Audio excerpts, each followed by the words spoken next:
তুলিরামে হিমন্ত বিশ্ব শর্মালে ভয় করে হয় না নয় তুলিরাম রমনে নরেন্দ্র মোদীলে ভয় করে হয় না নয় আর তুলিরাম রমনে ট্রাইবেল মানুষ হয়ও হিমন্ত আর নরেন্দ্র মোদীর ওচৰত সাৰেন্ডাৰ কৰে হয় না নয় আৰ কোন সাৰেন্ডাৰ কৰা মানুহে কেতিয়াও অধিকাৰ কাঢ়ি আনিব নোৱাৰে কথাটো বুজিছে নে নাই কোন সাৰেন্ডাৰ কৰা মানুহে অধিকাৰ কাঢ়ি আনিব নোৱাৰে তুলিৰাম লংহানে কয়লাৰ পৰা পইচা খাব পাৰিব ৰাস্তাৰ নামত অহা পইচা আধা খাই দিব পাৰিব বুজিছে নে নাই আৰু আপোনালোকক কেতিয়াবা কেতিয়াবা গাহৰি মাংস আৰু মদো খুৱাব পাৰিব কিন্তু তুলিৰাম লংহানে কেতিয়াও 244A কাৰ্বি আংলঙৰ মানুহৰ কাৰণে আনি দিব নোৱাৰে কথাটো বুজিছে নে নাই সঁচাকে বুজিছে নে নাই মই কাৰ্বি ভাষা নাজানো মই জনা হলে কাৰ্বি ভাষাত কলোহেঁতেন এইটো ক'ব পাৰিব লাগিছিলে কাৰ্বিসকল অসমৰ কলম্বাছ কোনে কৈছিলে বিষ্ণুৰাভাই কৈছিলে বড়ো নেতা অসমৰ আটাইতকৈ ডাঙৰ বিপ্লৱী বিষ্ণুৰাভাই কৈছিলে যে অসমখন প্ৰথমতে আৱিষ্কাৰ কৰিছিলে অসমৰ প্ৰথম মানুহ হ'ল কাৰ্বিসকল বুজিছে নে নাই মোৰ গুৰু বিষ্ণুৰাভাই কৈছিলে বিষ্ণুৰাভাই কৈছিলে যে অসমৰ প্ৰথম মানুহবিলাক হ'ল কাৰ্বি মানুহ আৰু সেই বিষ্ণুৰাভাই কৈ যোৱা অসমৰ প্ৰথম মানুহ কাৰ্বি মানুহবিলাকক মই আজি এইডোখৰত আপোনালোকে বহি থাকোঁতে এজনকে সুধিছিলো মহিলাবিলাকক সুধিছিলো মতা মানুহবিলাকক সুধিছিলো মই সুধিছিলো যে আপুনি কি কৰে চাকৰি কৰে নে অন্য কি মই ইয়াত যিমান মানুহ লগ পালো যিমান মানুহ মই 100 মান মানুহক সুধিলো 100 মান মানুহে ক'লে যে আমি চবেই খেতি কৰো নহলে হাজিৰা কৰো হয়নে খেতি কৰো নহলে হাজিৰা কৰো হয়নে তাৰপিছত মই সুধিলো যে আপোনালোকৰ ঘৰবিলাক পকা নে কেঁচা মোক এজন মানুহে মাত্ৰ ক'লে যে আমাৰ ঘৰটো পকা বাকি মই 100 জনৰ ভিতৰত এজন মানুহে পকা বুলি ক'লে মোক 99 জনে ক'লে যে আমাৰ চবৰে ঘৰ কেঁচা হয়নে মই সুধিছিলো যে আপোনালোকে কি পানী খায় চৰকাৰৰ টেপৰ পৰা অহা পানী খায় নে ক'ৰ পৰা খায় কৈছে মই পাহাৰৰ পৰা অহা পানী খাওঁ জুৰিৰ পৰা কৈছিলে যে আমি কুঁৱাৰ পানী খাওঁ আৰু দমকলৰ পানী খাওঁ টিপৱেল বুলি কৈছিলে মোক টিপৱেলৰ পৰা খাওঁ এনেকে কৈ আছিলে মোক হয়নে তো আপোনালোকে চাওক কাৰ্বি মানুহৰ দাঁতকেইটা চাওক ভিতৰত চব ক'লা ক'লা হৈ গৈছে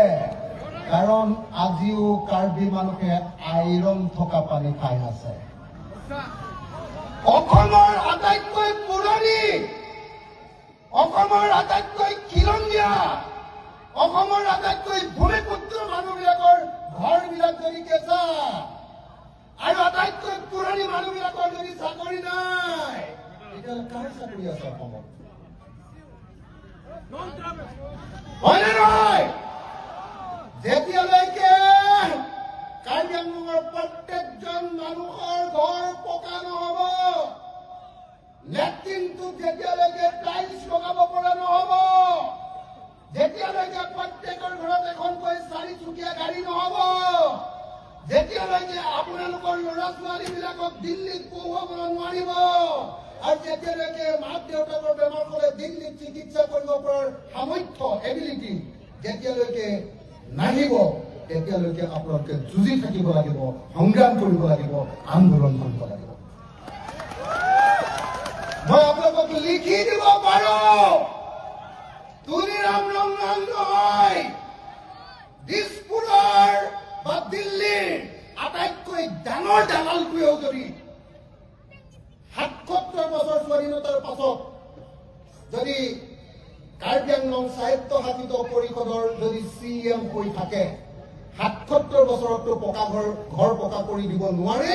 ৭৭০ বছৰতো পকা কৰি দিব নোৱাৰে, যেতিয়ালৈকে দিল্লী আৰু দিছপুৰৰ ওচৰত সিহঁতি আঁঠু হৈ থাকিব। হয়নে নহয়? একদম আজি কাঠাৰদাই একদম স্পষ্টকে কৈছে যে যদি তুলিৰাম ৰঙাক ভোট দিয়ে, যদি বিজেপিক ভোট দিয়ে, তেতিয়াহ'লে 2 টুকুৰা গাহৰিৰ মাংস খাবলৈ পাব, 1 গিলাচ চুলাই মদ খাবলৈ পাব, আৰু ইলেকশ্যনৰ সময়ত 100 টকা বা 200 টকা পাব। কিন্তু কেতিয়াও আপোনালোকে কেতিয়াও ভাল ঘৰ এখনত থাকিবলৈ নাপাব। হয়নে নহয়? এতিয়া আপোনালোক কাৰ্বি মানুহবিলাক, কাৰ্বি আংলঙত থকা ডিমাচা মানুহবিলাক, কাৰ্বি আংলঙত থকা কুকি মানুহবিলাক, কাৰ্বি আংলঙত থকা লুথা মানুহবিলাক, ৰেংমা মানুহবিলাক আৰু আন জাতিৰ সকলো মানুহবিলাক এতিয়াহে ধনী ক'ব পাৰিব যেতিয়া আপোনালোকে 244A পাব, নাম্বাৰ 1, আৰু 244A সেই মানুহৰ হাতত থাকিব লাগিব যি মানুহে জনতাৰ কাৰণে কাম কৰে, যি মানুহে দিছপুৰ আৰু দিল্লীৰ কাৰণে ATM হিচাপে ব্যৱহাৰ নহয়। হয়নে নহয় ৰাইজ? হয়নে নহয় ৰাইজ? এতিয়া কাৰ্বি আংলঙত কয়লা খান্দে, এতিয়া NC হিলছত কয়লা আৰু সুনীল খান্দে, কিন্তু কাৰ্বি মানুহ কথাটো বুজিছেনে নাই? তুলিৰামে হিমন্ত বিশ্ব শৰ্মালৈ ভয় কৰে। হয়নে নহয়? তুলিৰাম ৰঙনে নৰেন্দ্ৰ মোদীলৈ ভয় কৰে।